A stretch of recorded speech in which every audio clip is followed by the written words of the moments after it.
ni radiyo ijwi rya rubanda. Urubuga rwa twese, ijambo ni iryanyu. Ku itariki ya 12 z'ukwa gatanu 2018, radiyo ijwi rya rubanda yahaye abanyarwanda babyifuza urubuga rwo kungurana ibitekerezo n'abahagarariye umuryango Jambo, uhuriwemo ahanini n'urubyiruko, ukaba ufite icyicaro i Buruseli mu Bubiligi. Uwo muryango Jambo wavuzwe cyane kurushaho kuvaho wahagurukiye gushishikariza bose kugira ibiganiro mpaka bisesuye ku mushinga w'itegeko Bubiligi butegura ngo rigamije guhana abahakana cyangwa abapfobya icyo leta y'inkotanyi n'abayishyigikiye bise jenoside yakorewe Abatutsi. Ingingo ebyiri z'ingenzi zari ziteganyijwe kuganirwaho muri urwo rubuga rwa twese rwo kuwa 12 Gicurasi nizi: kuganira ku bijyana no kwibuka bose na gahunda y'imihango yo kwibuka uko Jambo yayiteganyije nuko yakozwe muri Mata 2018, no kungurana ibitekerezo ku gikorwa cya Jambo kijyana no kumurikira cyangwa gukosora umushinga w'itegeko Ububiligi butegura ngo rigamije guhana abahakana cyangwa abapfobya icyo leta y'inkotanyi n'abayishyigikiye bita jenoside yakorewe Abatutsi. Abahagarariye Jambo muri uru rubuga rwa twese ni Bwana Gustave Mbonyumutwa, umuyobozi wa Jambo, na Madamu Cecile Kirezi, uhagarariye ishami rya Jambo ryitwa Mpore, rishinzwe ibikorwa byo kwibuka no guharanira ubutabera bw'inzirakarengane zose zazize ubwicanyi ndengakamere mu karere k'ibiyaga bigari. Iki ni igice cya 6 cy'ibyavugiwe muri urwo rubuga rwa twese. Muri iki gice cy'urubuga rwa twese, Gustave uhagarariye Jambo arasobanura impamvu Jambo ivuga ko ibabazwa nuko leta y'inkotanyi yanze kujya impaka nabo mwitegura ry'itegeko ryo mu Bubiligi ngo rigomba guhana abahakana cyangwa abapfobya icyo bita jenoside yakorewe Abatutsi, ariko nayo igakora nk'izo nkotanyi, yanga kujya impaka n'abandi banyarwanda babyifuje babona ibintu ku buryo butandukanye n'ubwabo.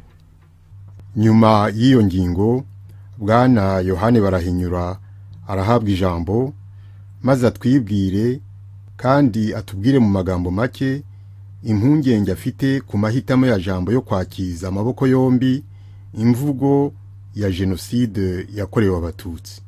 Ni mutege amatwi. Mbere yuko dutangira iyi temu ikurikiyeho, hari ikibazo twari dusubitse nari nkubajije mbere yuko n'introduce undi muntu winjiye mu kiganiro akaba yagize patience. Hari ikibazo nari mbajije mu kanya ntuza aratwenterompa, waba ukikibuka?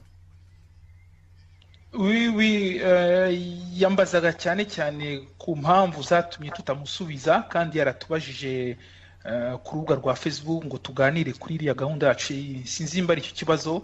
En fait ikibazo cyari iki: niba koko ibyo avuga ari byo, mukaba mwaramuniniye mwanga yuko yakwexprima imbere yanyu ko mwadebata za elema yumva adashima mu byo mukora cyangwa mwari mwatangaje, mukabyanga, bikaba bibaye nk'uko inkotanyi zanze yuko haba deba namwe mwashakaga, byaba binyereka yuko hari ikibazo mu mikorere munenga hamwe ariko mugakora nkabyo mugeze mu rundi rwego, mu rwego mwihereyeho.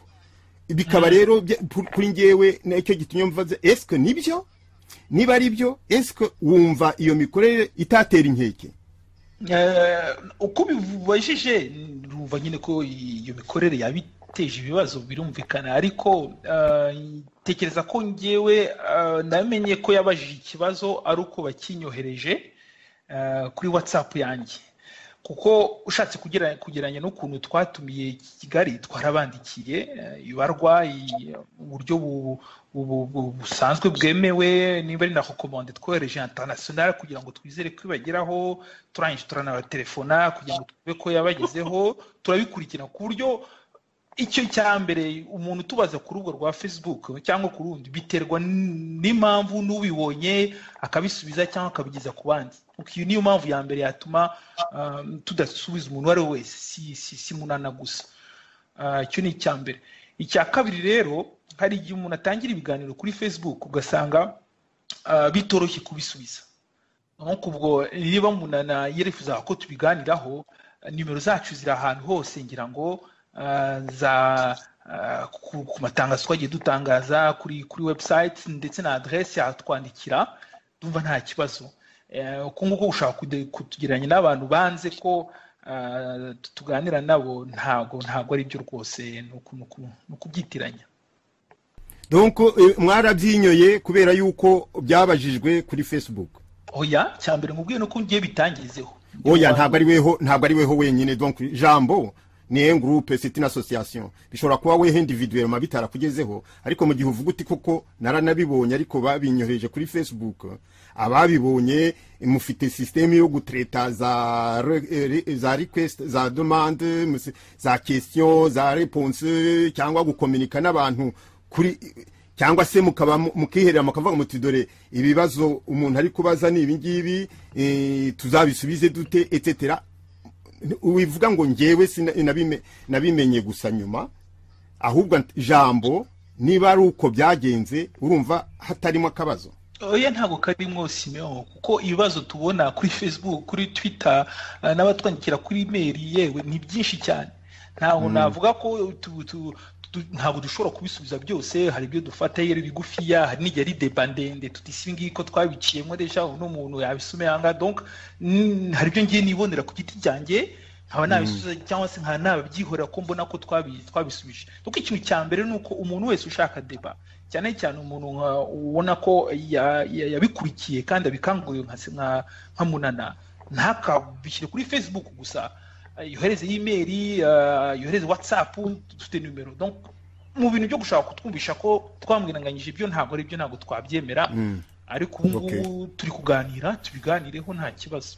Bon, Munana ubaye satisfait cyangwa ako kabazo nari Munana? No, nta kibazo mu by'ukuri. Gustave uburyo ashubije wenda hari abantu bashobora kubyumva. Yagiraga ati no mu Rwanda twarabandikiye tubohereza courrier recommandé, ubwo wenda kujya umuntu ashyira aho ibitekerezo Jambo News no kujya abohereza courrier recommandé, ubwo no kuzaduha adresse exacte courrier recommandé tuzayiyoherezaho. Gusa wenda icyo nakongeraho nuko urubyiruko ubundi kuri Facebook mbona ukuntu bari très actif, nta kuntu abantu 10 nubwo utarurimo batabashije kubona ibyo nanditse ngo bashe ko basubiza. Mais je pense que ahubwo icyo bakoze kwa kundi nyine Inkotanyi zikora kuniga abantu, kuniganwa ijambo mbese bose haburamo n'umuntu n'umwe ubasha gusubiza. Ariko ubwo Gustave hari ubu ngubu online dushobora kuganira tukabiganiraho nta kibazo rwose. Nta nubwo ari ibibazo abihererana, habonetsemo igisubizo, icyo gisubizo kiba gishobora gutangwa n'ikindi gihe ahandi. Kuko bon, nagira ngo dukomeze.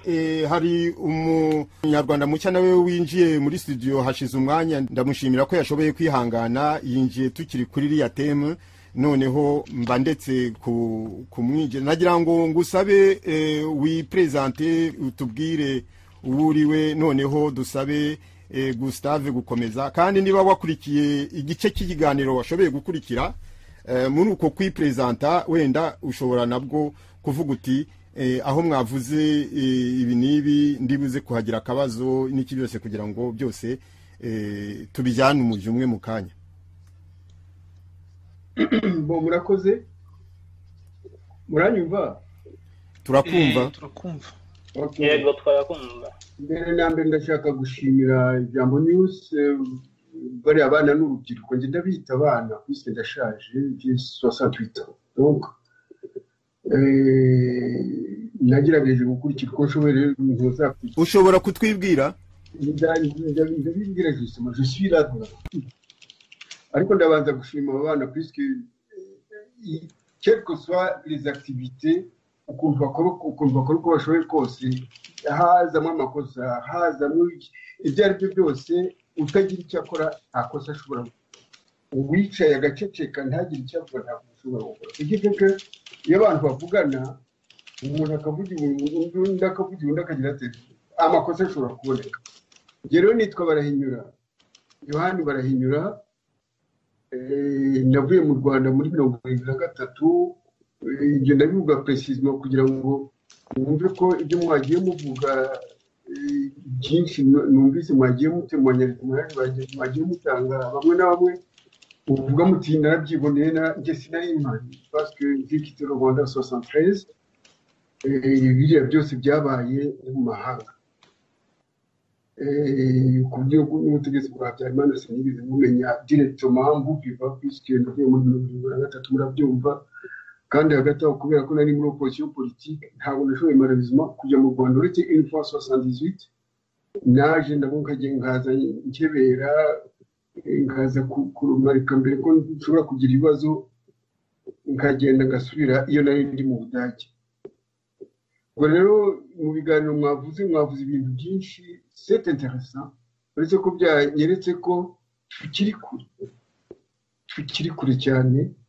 Cyane ko sur les activités abana bafata ibintu bashobora gufata mu maboko yabo, ese abasaza bari he ko generation sinigeze ntibika mu Rwanda. Nabaye muri opposition politique kuva kera, ariko nanjye nishyiramo kuko kugira ngo igihugu kibe kigeze aho kigeze aha ngaha hari notre responsabilité. Baravuga bati twebwe ubu turananiwe, n'aba basore bagomba kubikora, abana nibo bazabikora. No igihe tukiriho niba tugifite imbaraga tugihumeka twagombye gufata akabando tugashyigikira abo bana tukajya imbere kugira ngo kuko bo baragerageza kubyivugutamo. Urabona ko biriya bintu by'u Rwanda bijyana n'amateka ahanini, bijyana n'ibintu twabayemo kera. Abo bana se barabizi, donc il faut les soutenir, umuntu akabaherekeza. Hari byinshi turaza kuvuganaho ndumva kuko sujet mugiye gufata sujet ya jenoside. Hari utuntu nagiye nanose dukeya ngo victime rescapé du génocide contre les Tutsis, iyo terme ngo ubwiyunge mu Rwanda. J'ai mis 3 points d'interrogation. Est-ce que ubwo bwiyunge mu Rwanda burashoboka compte tenu ya situation y'ubu ngubu? Deja ikiganiro mwagiranye muri aka kanya, ibyo nakurikiranye kuva aho nagereye kuri uru rubuga, numvise ko ubwiyunge bw'Abanyarwanda bukiri kure. Hari ipfundo akantu banyuraho ngo muri appellation niki. Numvise ko Gustave umuhungu umwuzukuru wa Mbonyumutwa ari umujuriste. Ndumva dushobora kubyumvikanaho neza. Ikibazo aussi longtemps que hari ibintu bita jenoside kandi bishobora kuba preuve à l'appui ko jenoside itabaye, habaye massacre politique. Ubu bakaba batangiye babyita itsembatsemba, noneho baza kugira itsembabwoko, noneho bagera aho babyita jenoside yakorewe Abatutsi. Bagiye bivuga ariko avant cela, mbere y'uko banatera n'igihugu, faire subir le terme de génocide au Rwandais yari un objectif escompté. Pour moi, il est intéressant que tuganira kuri icyo kibazo cya jenoside, n'ubwo ariyo sujet igiye gukurikiraho. Tugakomeza aha ngaha. Murakoze. Icyo cyari igice cya gatandatu cy'ibyavugiwe mu rubuga rwa Twese rwo kuwa gatandatu tariki ya 12 z'ukwa gatanu 2018, rwatumiwemo abahagarariye umuryango Jambo kugira ngo basobanure neza bimwe mu bikorwa byabo n'imyumvire yabo kubirebana no kwibuka bose no kubirebana n'ubwicanyi ndengakamere bwabaye mu karere k'ibiyaga bigari, harimo ubw'inkotanyi n'abazishyigikiye bita ubu ngo jenoside yakorewe Abatutsi. Biracyaza. Iyi ni radio Ijwi rya Rubanda.